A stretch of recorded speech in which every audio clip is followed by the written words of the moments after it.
On va clôturer cette matinée parce que c'est passé extrêmement vite et je vous demande d'accueillir pour cette dernière présentation le professeur Elisabeth Weiderpass. Vous pouvez l'applaudir, oui, bien sûr. Alors, le professeur Elisabeth Weiderpass, elle est directrice du Centre international de recherche sur le cancer.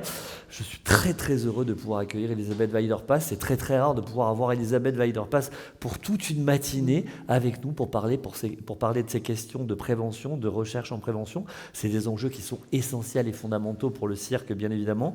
Au niveau de l'Hexagone, ça vous le savez, mais vous, votre rayonnement, il est plutôt mondial avec des enjeux qui sont éminemment différents, avec des pays qui sont dans des situations financières, politiques différentes de celles que nous pouvons connaître. Bien évidemment, quand on a un système de santé, on n'a pas la même santé que quand on est dans un pays dans lequel il n'y en a pas. Alors, chère Elisabeth, je crois qu'on avait dit 20 minutes, c'est ça? 20 minutes, une demi-heure et 10 minutes de questions? Bonjour Jérôme, bonjour chers collègues. Je suis honorée de prendre la parole aujourd'hui en tant que grand témoin du réseau Concept pour cet webinaire. Et je tiens à remercier l'Institut national du cancer, l'INCa, pour son engagement constant en faveur de la prévention primaire du cancer. Ce sujet est fondamental dans le cadre de la stratégie décennale de lutte contre les cancers de 2021 jusqu'à 2030. Les initiatives prises ces dernières années, notamment le soutien à des projets interdisciplinaires dans les domaines des sciences humaines et sociales et santé publique, sont cruciales pour bâtir un avenir où les stratégies de prévention auront un impact concret et durable. Alors, les cirques. La prévention primaire est également la mission du cirque. Les cirques occupent une position unique en tant que l'Institut international indépendant de recherche sur le cancer et en tant qu'agence spécialisée en recherche sur le cancer de l'Organisation mondiale de la santé, la OMS, au sein du système des Nations unies. Initialement créé par 7 pays, la France inclus, le cirque compte aujourd'hui 29 États participants, ce qui renforce sa capacité de coopération internationale. Depuis sa création en 1965, le rôle du cirque a été de promouvoir les collaborations mondiales dans la recherche sur la prévention du cancer.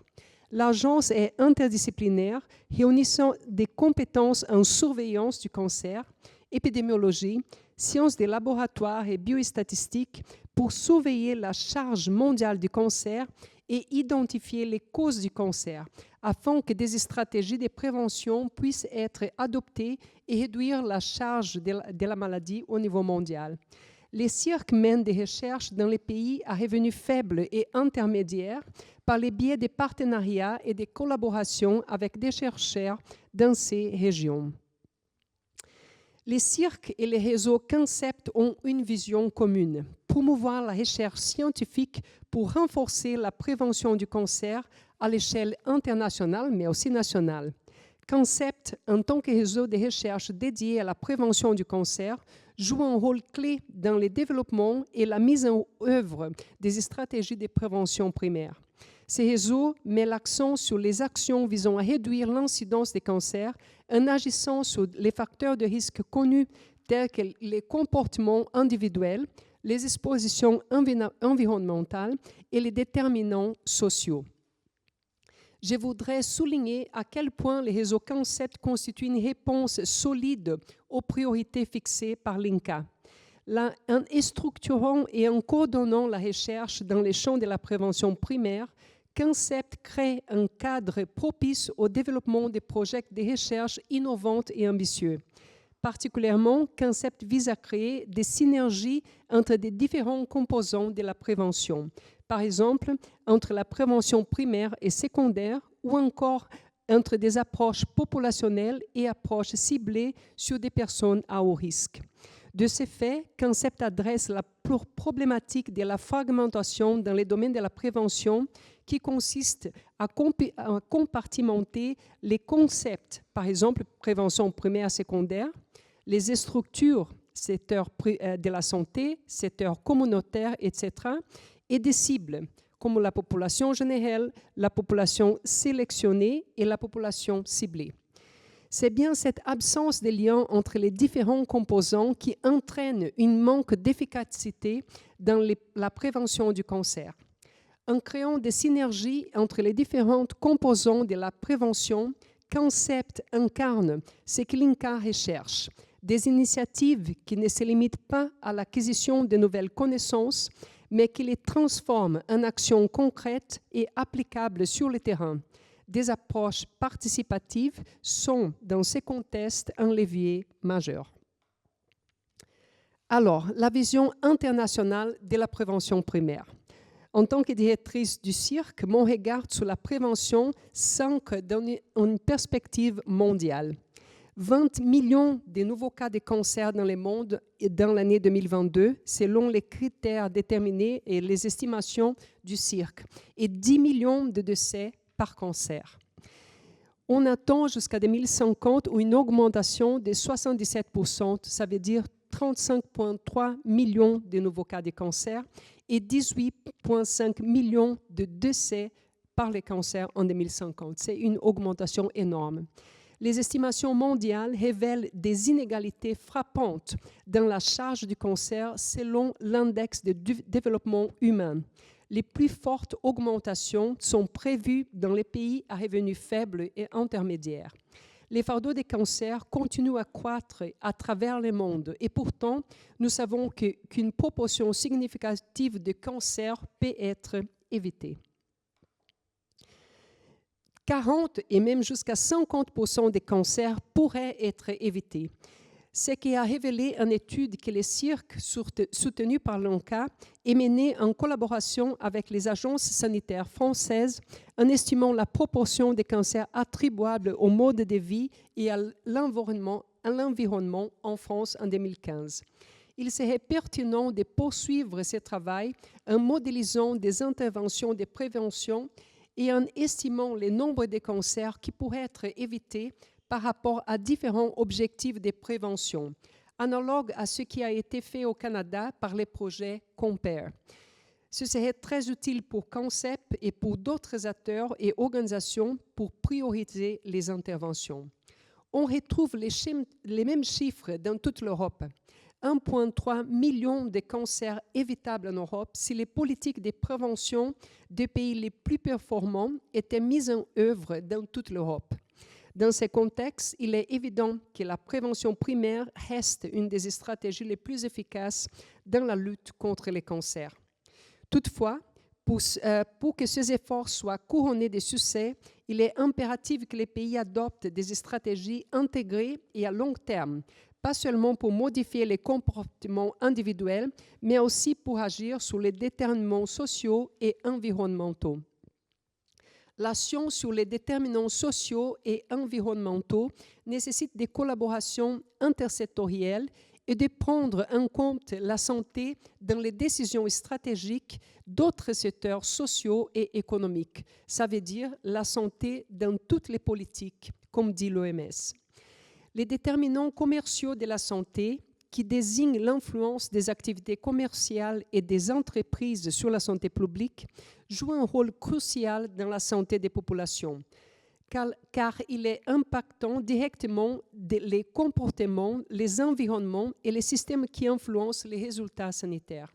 C'est là que les initiatives des réseaux comme Concept et les perspectives interdisciplinaires dans les sciences humaines et sociales jouent un rôle crucial. Dans les cas spécifiques des cancers du col de l'utérus, le CIRC a constaté, comme montre la figure à droite, qu'un programme national de vaccination à dose unique contre les virus HPV, les virus du papillome humain, pour les jeunes filles en Inde pourrait, d'ici à 50 ans, réduire considérablement l'incidence du cancer du col de l'utérus, en-dessous des taux d'incidence fixés par l'OMS comme le seuil pour l'élimination du cancer du col de l'utérus en tant que problème de santé publique, défini comme 4 cas pour 100 000 femmes par an. Si elle était introduite dès maintenant, la vaccination contre le HPV permettrait d'éviter près d'1 million de cas de cancer du col de l'utérus au cours de la vie des cohortes des naissances actuellement âgées de 10 ans ou moins. Les mêmes études sont menées au Brésil, qui vient d'annoncer un programme de vaccination avec 1 dose de vaccin HPV, mais aussi en Chine et plusieurs pays en Europe. Comme je l'ai dit, un point crucial qui mérite une attention particulière est la nécessité de prendre en compte les déterminants sociaux du cancer. Les inégalités socio-économiques, les niveaux d'éducation, les conditions de vie ou encore les expositions professionnelles sont des facteurs de risque majeurs, mais aussi des barrières à la prévention. Les données montrent de manière récurrente que les populations socialement défavorisées sont plus exposées aux facteurs de risque des cancers et ont moins d'accès aux soins de santé. Au cirque, nous œuvrons pour que ces déterminants sociaux soient mieux compris et intégrés dans les stratégies de prévention à l'échelle mondiale. Dans cette étude européenne, la mortalité par cancer du col de l'utérus varie selon les pays, mais également à l'intérieur du pays. Il est principalement lié au niveau d'éducation. Plus le niveau d'éducation est bas, plus élevée est la mortalité. Pour être efficaces et durables, les stratégies de prévention doivent être équitables et conçues pour atteindre les populations les plus vulnérables. C'est un enjeu essentiel si nous voulons éviter un accroissement des inégalités en matière de santé et de mortalité liées au cancer. Un point essentiel est la nécessité d'inclure les décideurs politiques dans les discussions sur la prévention primaire.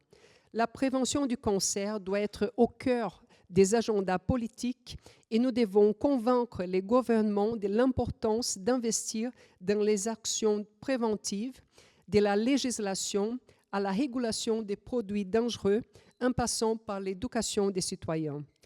Favoriser l'innovation et la recherche sur la mise en œuvre est essentiel pour découvrir des interventions rentables qui répondent aux besoins spécifiques du pays. Pour être efficaces, les stratégies préventives doivent être équitables et atteindre des populations les plus vulnérables. Aucune organisation, aucun pays ne peut, à lui seul, relever les défis colossaux qui représentent les cancers. Seule une action, une approche synergique associant chercheurs, décideurs politiques, professionnels de santé, publics et la société civile et professionnels d'autres champs que la santé nous permettra d'atteindre nos objectifs. Le travail du réseau Concept et des multiples projets de recherche lancés dans le contexte soulèvent aussi la question de l'évaluation. Le développement d'une recherche transdisciplinaire et participative nécessite du temps. Il est de même pour les approches participatives. Aussi, l'impact sociétal n'est pas immédiatement perceptible avant un certain délai. Il nous faudrait réfléchir aux critères pour juger du succès de ces réseaux. Merci beaucoup. Je vous remercie pour votre attention et je me réjouis de pouvoir échanger avec vous pendant tout cet événement. Merci beaucoup. Merci infiniment. Je crois qu'on peut applaudir Elisabeth pour cette présentation. Ces enjeux qui sont posés, on voit les différents éléments qui ne concernent pas que l'Hexagone au niveau mondial et les chiffres que vous évoquez sont vraiment vertigineux de ce que l'on pourrait faire avec des stratégies de prévention efficaces et pertinentes. Vous évoquiez sur la dernière diapositive cette question du lien entre les acteurs et les politiques publiques. Comment renforcer cette interaction entre les acteurs et les politiques publiques? Comment aller plus loin selon vous? Un dialogue constant, un dialogue persistant et un dialogue ciblé sur les décideurs. Alors, à l'OMS, et aussi, c'est pas nouveau, mais on a ce qu'on appelle la santé dans toutes les politiques publiques. Et ça doit être notre mantra. Toutes les fois qu'on parle au public, toutes les fois qu'on parle avec les décideurs, de répéter ça et de demander ça. On peut citer pour l'Europe des chiffres accablants. 25% de la population européenne fume. Et ça, ce n'est pas acceptable. Une grosse proportion de la population française fume. On sait, tout le monde le sait, que le tabac est le numéro 1 cause des cancers en Europe et dans le monde. Et encore, il y a beaucoup de travail à faire. C'est un exemple, mais on pourrait citer aussi les vaccins HPV. On sait que ça réduit l'incidence des infections HPV, par conséquence, la réduction des cancers du col utérin d'une manière spectaculaire, mais encore la population est résistante. Il faut travailler pas seulement au niveau individuel, mais avec les personnes qui ont une influence dans les décisions au niveau public. Alors c'est vrai que le tabac, comme vous le soulignez, on est environ à 20% des cancers évitables, c'est 17 localisations, et c'est vrai qu'on est aux alentours de 25% de fumeurs quotidiens, et les enjeux sont énormes. Vous le soulignez également aussi sur la vaccination HPV. Est-ce que ça veut dire que finalement, même si jamais on a des dispositifs qui sont efficaces, il est nécessaire de développer la recherche en sciences humaines et sociales pour comprendre un petit peu les freins et les leviers qui sont là-dedans, mais du coup peut-être développer cette recherche de concert, c'est ça que vous soulignez? Absolument. On a besoin de comprendre au niveau des groupes populationnels comment influencer les comportements individuels. Mais ce n'est pas que ça. On sait, par exemple, dans le tabagisme, que ce qui a une influence, ce sont les politiques de santé au niveau plus global. Les restrictions, points de vente, points d'utilisation, mais aussi, bien sûr, la littératie et les changements d'attitude au niveau individuel. Mais c'est surtout au niveau politique et politique de santé qu'on va aboutir à diminuer, comme beaucoup de pays ont déjà fait. On peut citer des pays émergents, le Brésil, par exemple, qui a réussi de diminuer le tabagisme beaucoup plus efficacement que l'Europe. Et ça veut dire, c'est les contrôles, c'est les politiques au niveau étatique. Des politiques au niveau étatique, aller plus loin sur les axes politiques. Là, on connaît les actions. Bon, il y a quand même ces gros enjeux autour des personnes à faible gradient social, bien évidemment, sur lesquels il y a encore beaucoup de travaux à faire. Vous avez un poste qui est assez étonnant. C'est-à-dire vous êtes à la fois sur cette question de la recherche et à la fois sur cette question des enjeux des politiques. Alors, justement, c'est une question qui est dans le chat. Comment optimiser et comment faire en sorte de rendre compatible le temps d'une recherche innovante et le temps de l'action publique? Comment vous arrivez au quotidien à gérer ces enjeux-là et comment on pourrait faire mieux? Alors, c'est un défi. Ce n'est pas un défi pour moi comme femme chercheuse, mais comme citoyen engagé pour la santé publique. Mais je crois que c'est un défi plus grand de ce que je cherche. C'est seulement une alliance robuste avec la société civile et des acteurs politiques qu'on va aboutir.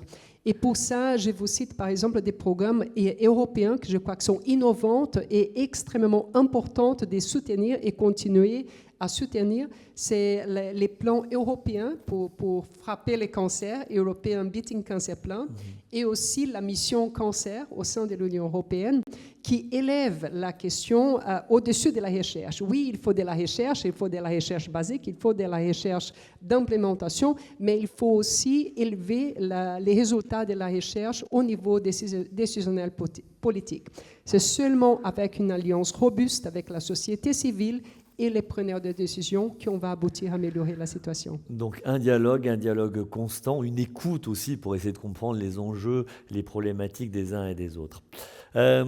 Des programmes européens visent à échanger entre pays pour accélérer l'implémentation d'interventions efficaces. On a beaucoup entendu parler ce matin de cette question de l'implémentation. Une intervention marche, du coup, comment on va pouvoir aller plus loin sur cette question de l'implémentation? On parle aussi d'implementation science, implementation research, je ne vais pas ouvrir ce débat-là.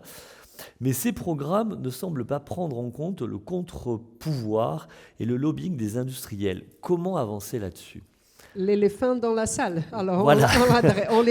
on les voit tous et on essaye de l'adresser. Mais oui, il est là, l'éléphant, les grands éléphants, et il est là.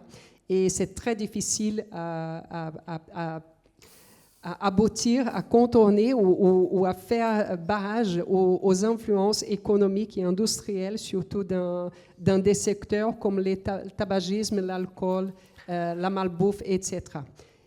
Il y a des pays qui ont réussi, pas dans tous les domaines, mais dans quelques domaines et qu'on peut apprendre des leçons sur ça. Je vais citer l'exemple de l'Irlande avec leur politique sur l'alcool et aussi le Canada qui a développé une politique d'alcool, je crois, très progressive et qui a un impact dans la consommation au niveau national assez importante. J'ai pu citer l'exemple des pays nordiques avec la politique pour le tabagisme, a aussi donné des résultats assez importants. Et ainsi de suite.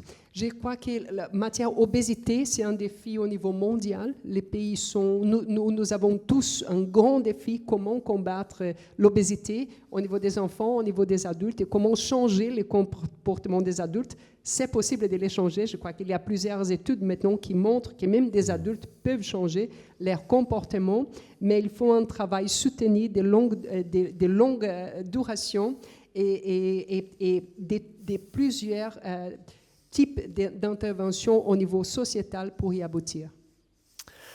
Oh, beaucoup de questions. Il nous reste encore quelques minutes, donc je poursuis, Elisabeth. Adresser les inégalités sociales nécessite des interventions systémiques pour améliorer les conditions de vie de ces populations. On voit très bien que ça ne peut pas être résolu seul par les chercheurs. Comment y arriver ? Alors, je crois que c'est un problème extrêmement complexe et on voit, et je vous ai montré un diapo sur ça, les inégalités, ce sont entre différents pays, mais dans un pays, entre les différents niveaux socio-économiques. Et la forme la plus facile de mesurer ça, c'est l'éducation. C'est un marqueur d'inégalité sociale assez puissante.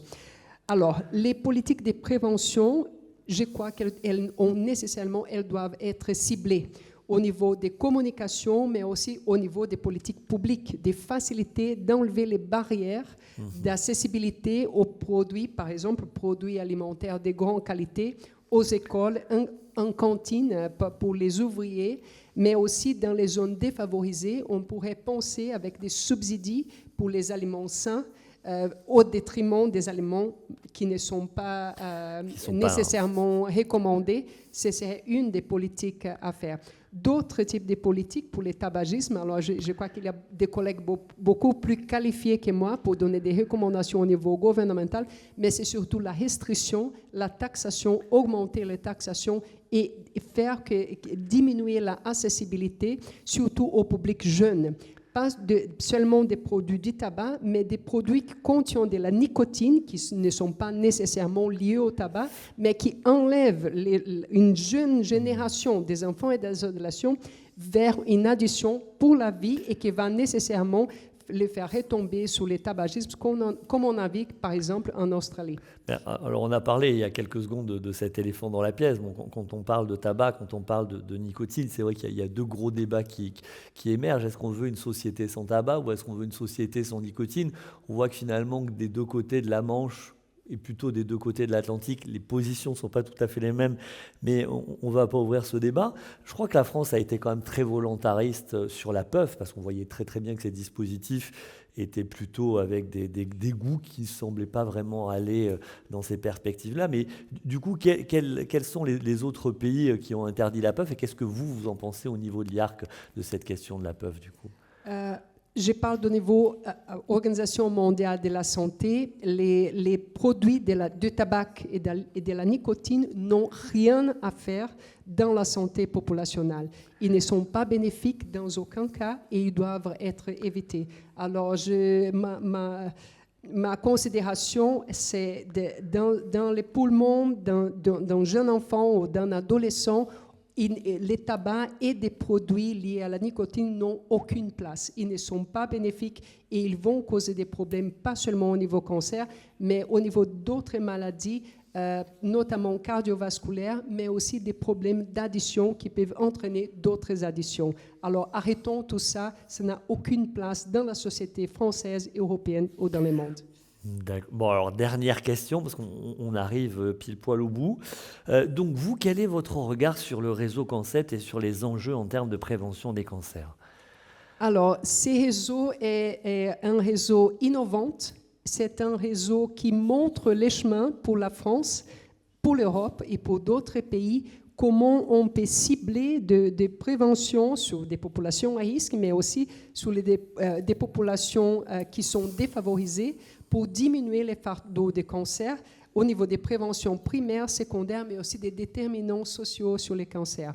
Je salue l'INCA et tous les réseaux concept pour cette projet innovant très important et qui ouvre une porte pour la prévention. C'est vraiment bravo, chapeau et continuez et n'hésitez pas. L'évaluation, ça va prendre du temps. Ce n'est pas demain qu'on va voir les résultats. Alors soyez patients et allons-y discuter comment évaluer l'impact en vie réelle parce que ce n'est pas demain qu'on a mis 70 ans pour évaluer les effets néfastes du tabagisme. Maintenant, on commence avec ces réseaux évaluer et pour évaluer l'impact bénéfique, il nous faut du temps et des instruments appropriés. Et ça, je crois que c'était très très important de le rappeler. Bien évidemment, ce temps et cet impact de la prévention, ça ne va pas se montrer immédiatement.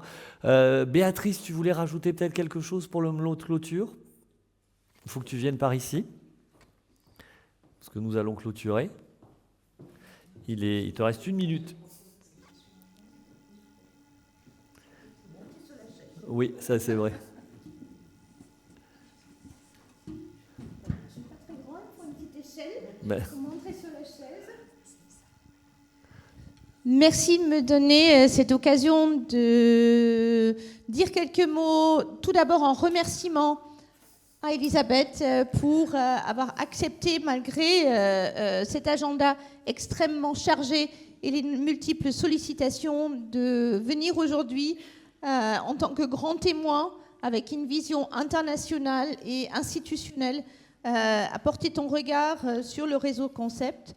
Un grand merci ensuite aux partenaires et membres du réseau Concept de cet échange et de cette contribution très riche. Vous avez vu quelques exemples de projets que nous avons pu développer depuis la création du réseau il y a 2 ans, répondant aux différentes thématiques que nous avons lancées. Il y a d'autres projets et évidemment, il s'agit des projets qui n'adressent pas l'ensemble de nos questionnements.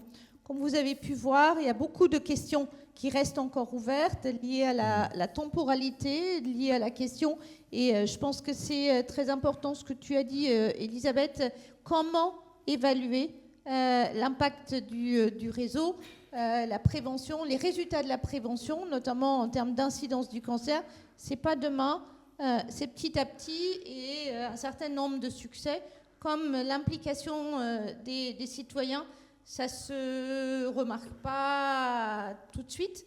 Et donc, il y a une temporalité. Un sujet dont on n'a pas beaucoup parlé aujourd'hui, mais dont on a parlé avec les collègues québécoises et québécois la semaine dernière, c'est le modèle économique de la prévention. Suzette Delaloge a présenté ce projet d'un article 51 dans l'interception. C'est une première réponse, sachant que l'outil article 51 reste très centré sur les soins. Si on veut intégrer l'intersectorialité, tu l'as dit, Health in All Policies, les modèles économiques deviennent plus complexes et je pense qu'on est, je dirais, à la portière pour un changement d'échelle des modèles de l'évaluation médico-économique avec la nécessité d'élargir la temporalité et les perspectives. Merci beaucoup. Merci beaucoup, Jérôme. Merci beaucoup, Béatrice. Pour ce mot de la fin, un grand merci à Béatrice, mais surtout un grand merci à Elisabeth Weider-Paes pour ces mots. Je crois qu'on peut l'applaudir encore. Vraiment un grand merci.